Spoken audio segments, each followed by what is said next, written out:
Hello India. मैं हूँ doctor Chaudhary और स्वागत है आपका आपके चैनल डॉक्टर साहिबा में। आज मैं एक प्रेम पत्र की श्रृंखला से एक अंश पढ़ने जा रही हूँ।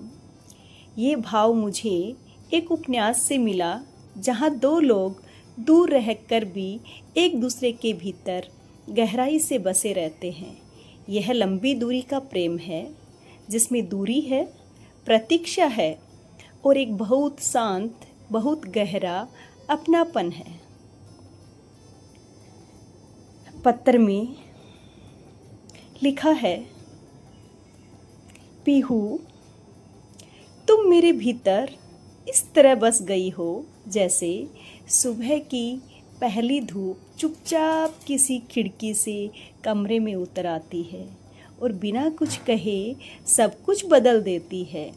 अब कई बार मुझे लगता है कि मैं पहले जैसा रहा ही नहीं। मेरे सोचने का ढंग बदल गया है, मेरी खामोशियाँ बदल गई है, मेरी मुस्कुराहट तक बदल गई है।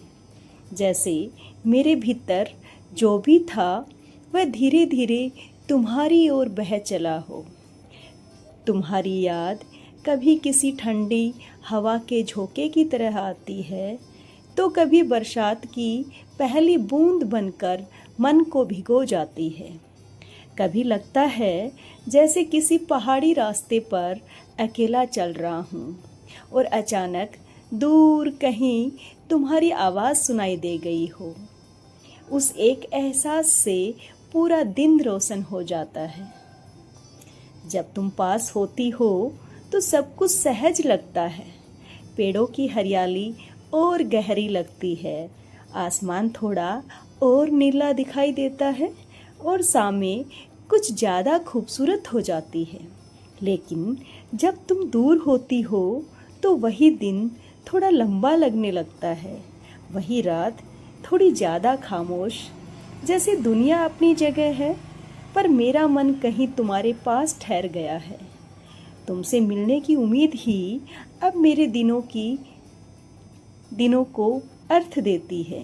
यह सोचकर सुकून मिलता है कि किसी दिन किसी मोड़ पर फिर तुम्हें देखूंगा और बिना कुछ कहे बहुत कुछ समझ लिया जाएगा।